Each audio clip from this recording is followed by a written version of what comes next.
Hello everyone, welcome to my class. आप सब कैसे हैं? मैं आशा करती हूँ आप सब अच्छे हैं। आज मैं कर्नाटका बोर्ड की 10th स्टैंडर्ड पार्ट 12 रोबोट इस पार्ट के प्रश्नोत्तर के बारे में डिस्कस करने वाली हूँ। तो चलो आज का क्लास स्टार्ट करते हैं। अभ्यास फर्स्ट में एक वाक्य में उत्तर लिखिए। पहला प्रश्न, बरसों से सक्सेना के परिवार में कौन काम कर रहा था? उत्तर, बरसों से सक्सेना के परिवार में साधुराम सेवक काम कर रहा था। प्रश्न 2, धीरज सक्सेना किस कार्यालय में जा पहुंचे?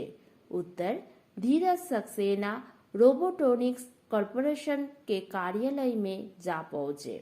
प्रश्न 3, एक रोबोट वैक्यूम क्लीनर से क्या साफ कर रहा था? उत्तर, एक रोबोट वैक्यूम क्लीनर से दफ्तर के फर्श को साफ कर रहा था। प्रश्न 4, रोबोनिल की मुलाकात किससे हुई? उत्तर, रोबोनिल की मुलाकात रोबोदीप से हुई। प्रश्न 5, शर्मा परिवार के कुत्ते का नाम लिखिए। उत्तर, शर्मा परिवार के कुत्ते का नाम शेरू। प्रश्न 6, रोबोनिल और रोबोदीप किससे मिलने गए? उत्तर, रोबोनिल और रोबोदीप कंपनी के मालिक रोबोजीत से मिलने गए। प्रश्न 7, वैज्ञानिक लेखक का नाम लिखिए। उत्तर, वैज्ञानिक लेखक का नाम आइजैक असिमोव था। नेक्स्ट में 2-3 वाक्य में उत्तर लिखिए। पहला प्रश्न, साधुराम को क्या हुआ था? उत्तर, साधुराम सक्सेना परिवार में वर्षों से काम कर रहा था। एक दिन अचानक चलती बस से गिरकर उसे खतरनाक चोट आई। उसे अस्पताल में भर्ती कराना पड़ा। प्रश्न 2, धीरज सक्सेना को बुद्धिमान रोबोट की जरूरत क्यों थी? उत्तर, साधुराम के अस्पताल जाने से धीरज सक्सेना के परिवार की तकलीफें अधिक बढ़ गई। सक्सेना जी से परिवार वालों का ये दुख देखा नहीं गया। उन्हें उनके नाती पोतों को होमवर्क कराने एवं बर्ड प्रोफेसर पर काम संभालने के लिए बुद्धिमान रोबोट की जरूरत थी। प्रश्न 3, रोबोदीप ने रोबोनिल से क्या कहा? उत्तर, रोबोदीप ने रोबोनिल से कहा कि उनके नियम कुछ भी हो पर हम किसी इंसान के नुकसान का कारण बने ये सही नहीं है और किसी इंसान की नौकरी को खतरा पहुंचे ये गलत है। प्रश्न 4, रोबोनिल ने रोबोजीत को क्या समझाने की कोशिश की? उत्तर, रोबोनिल ने रोबोजीत को ये समझाया कि उनके कारण अगर किसी को नुकसान पहुंचता है तो वो सही नहीं है। यंत्र मानव और मानव नजरिए से ये गलत है कि किसी भी इंसान की नौकरी को खतरा पहुंचे, पर ये बात रोबोजीत के समझ से बाहर थी। प्रश्न 5, कहानी को टाइप करते समय रोबोनिल को क्या हुआ? उत्तर, धीरज सक्सेना ने रोबोनिल को एक विज्ञान कथा वर्ड प्रोफेसर पर टाइप करने के लिए दी। कहानी टाइप करके रोबोनिल की धात्विक और तारों भरे परिपंथ वाली खोपड़ी में याकक मानो नीली रोशनी हो गई। रोबोदीप के साथ रोबोटिक संघ से संपर्क साधन के बारे में सोचने लगा। नेक्स्ट में 5-6 वाक्य में उत्तर लिखिए। पहला प्रश्न, धीरज सक्सेना ने घरेलू कामकाज के लिए रोबोट रखने का निर्णय क्यों लिया? उत्तर, बरसों से सक्सेना परिवार में साधुराम काम कर रहा था। अचानक एक दिन चलती बस से गिरकर उसे खतरनाक चोट आ गई। वो अस्पताल में भर्ती हो गया। सक्सेना परिवार को साधुराम के अस्पताल भर्ती होने से बहुत तकलीफें सहन करनी पड़ी। परिवार बड़ा था। घरेलू कामकाज के लिए रोबोट रखने का निर्णय लिया। प्रश्न 2, रोबोनील और रोबोदीप की मुलाकात का वर्णन कीजिए। उत्तर, रोबोनील घरेलू कुत्ते शेरू को घुमाने ले जाता था। उसकी मुलाकात एक दिन रोबोदीप से हुई, जो शर्मा परिवार के कुत्ते झबरू को घुमाने लाता है। दोनों के बीच दोस्ती हो गई। एक दिन रोबोदीप ने रोबोनील को साधुराम का किस्सा सुनाया और बताया कि अब सक्सेना परिवार उसे काम पर नहीं रखेगा, वे उसकी छुट्टी करने वाले हैं। रोबोनील ने कहा कि ये रोबोटिकी के नियम के विरुद्ध है। दोनों साधुराम के लिए कुछ करने का सोचते हैं। प्रश्न 3, विज्ञान कथा का सार लिखिए। उत्तर, विज्ञान कथा रोबोट यंत्र मानव की कहानी है। इसमें रोबोनील और रोबोदीप यंत्र मानव है जो काम पर लग जाते हैं। अपने अपने परिवार में इन दोनों ने कार्यभार अच्छी तरह से संभाला। एक दिन इन दोनों के बीच मुलाकात होने पर पता चलता है कि उनकी वजह से साधुराम सेवक की नौकरी चली जाएगी। अपनी वजह से किसी की नौकरी चले जाएगी, इस बात का उनको बड़ा दुख होता है। दोनों अपने संघर्ष द्वारा साधुराम की नौकरी वापस दिलाते हैं। यंत्र मानव को खुशी होती है कि उनसे ईमानों की कोई नुकसान नहीं झेलना पड़ा। प्रश्न 4, रोबोटिक कंपनियों के मालिकों के बीच हलचल क्यों मच गई? उत्तर, सक्सेना परिवार का नौकर साधुराम अचानक एक दिन चलती बस से गिरकर उसे खतरनाक चोट आती है। उसके अस्पताल पहुंच जाने से घर के सभी की तकलीफें बढ़ जाती है। धीरज सक्सेना से परिवार वालों का ये दुख नहीं देखा जाता है। घरेलू कामकाज के लिए साधुराम को निकलकर रोबोट को रख दिया जाता है। रोबोट को जब ये पता चलता है तो वो रोबोटिक संघ से मिलकर रोबोटों की हड़ताल की घोषणा करता है। इस आह्वान से रोबोटिक कंपनियों के मालिकों के बीच हलचल मच जाती है।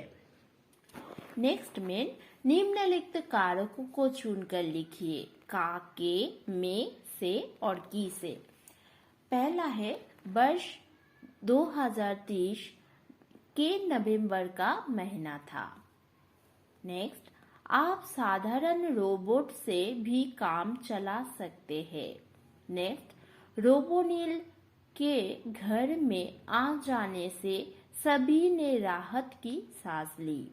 नेक्स्ट, रोबोटों से हड़ताल की घोषणा हुई।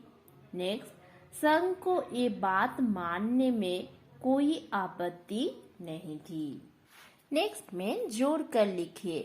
पहला, ये सुनकर काउंटर पर बैठा रोबोट बोला। नेक्स्ट, मगर रोबोदीप, ये तो रोबोटिकी के नियम के विरुद्ध है। नेक्स्ट, शाम को रोबोनील और रोबोदीप मिले। नेक्स्ट, दोनों के बीच कुछ गुप्त मंत्रणा हुई। नेक्स्ट, सक्सेना परिवार पाकर फूला नहीं। नेक्स्ट, सक्सेना परिवार रोबोनील को पाकर फूला नहीं समा रहा था। नेक्स्ट में अन्य वचन रूप लिखिए। बेटा का अन्य वचन रूप है बेटे। नाती का अन्य वचन रूप है नाती। कुत्ता का अन्य वचन रूप है कुत्ते। छुट्टी का अन्य वचन रूप है छुट्टियां। बेटिया का अन्य वचन रूप है बेटी। पोता का अन्य वचन रूप है पोते। कंपनिया का अन्य वचन रूप है कंपनी। नेक्स्ट, नौकरिया का अन्य वचन रूप है नौकर। नेक्स्ट में अनुरूपता। शेरू को टहलाना रोबोनील, झबरू को घुमाना रोबोदीप। नेक्स्ट, मुखिया धीरज सक्सेना, सेवक साधुराम।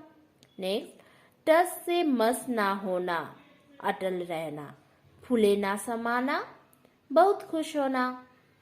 नेक्स्ट में भाषा ज्ञान। मुहावरे, जो वाक्यांश अपने सामान्य अर्थ को छोड़कर किसी विशेष अर्थ को प्रकट करता है वो ही मुहावरा कहलाता है। उदाहरण है आंखें चुराना। आंखें चुराना इस मुहावरे का अर्थ है अपने आप को छिपाना। नेक्स्ट आंखें दिखाना, इस मुहावरे का अर्थ है धमकाना। नेक्स्ट अक्ल का अंधा, इस मुहावरे का अर्थ है मूर्ख। नेक्स्ट आस्तीन का सांप, इस मुहावरे का अर्थ है कपटी मित्र। नेक्स्ट कान भरना, इस मुहावरे का अर्थ है चुगली करना। नेक्स्ट में उदाहरण के अनुसार मुहावरे लिखिए। पहला, शरीर के अंगों से संबंधित। उदाहरण है अंगूठा दिखाना मतलब साफ इनकार करना। उत्तर, पेट में चूहे दौड़ना मतलब बहुत भूख लगना। अंगूठा दिखाना मतलब साफ इनकार करना। नेक्स्ट आग लगना मतलब नींद आना। नेक्स्ट अंकों से संबंधित। उदाहरण है 9, 2, 11 होना, इसका अर्थ है भाग जाना। जैसे 16 आने, इसका अर्थ है पूरी तरह। नेक्स्ट 4 चांद लगना मतलब प्रतिष्ठा बढ़ना।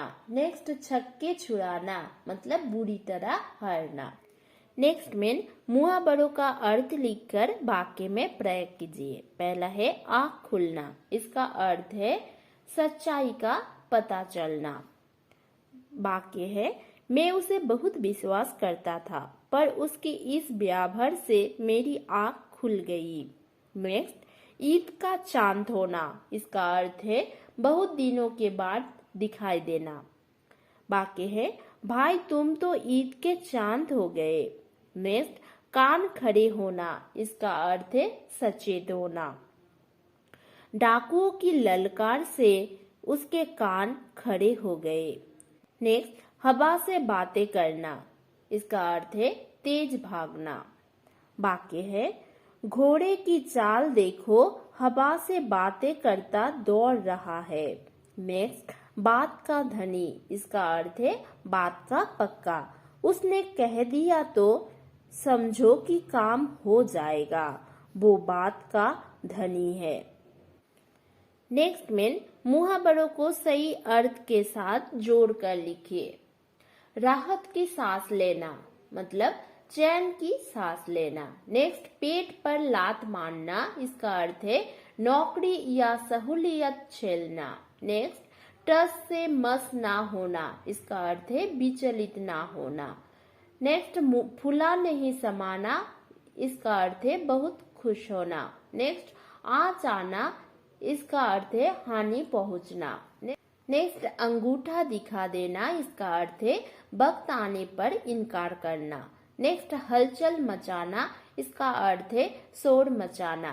नेक्स्ट हाथों के तोते उड़ना, इसका अर्थ है आश्चर्यचकित होना। नेक्स्ट में निम्नलिखित मुहावरों से वाक्य पूरा कीजिए। पहला, मास्टर साहेब की आंखों में चिंगारियां सुलगना रही थी। नेक्स्ट मालिक को देखकर ड्राइवर का गुस्सा हवा हो जाना हो गया। नेक्स्ट अपने सामने शेर को देख में काफी देर तक सांस रुके हुए खड़ा रहा। नेक्स्ट अध्यापिका की अनुपस्थिति में बच्चों ने कक्षा में इतना शोर मचा रखा था, ऐसा लग रहा था मानो कक्षा में भूचाल आ जाना हो। नेक्स्ट एक व्यक्ति को अपने मुंह से ट्राक खींचते देखकर हम दांतों तले उंगली दबाकर रह गए। नेक्स्ट बिल्ली को सामने से आता देख चूहा 9, 2, 11 हो जाना हो गया। तो बच्चों ये था रोबोट इस पाठ का प्रश्नोत्तर। आप सभी ने इसे नोट डाउन कीजिए और अच्छे से पढ़िए। तो आज का क्लास यही तक, फिर हम मिलते हैं नेक्स्ट वीडियो में। Thank you, bye.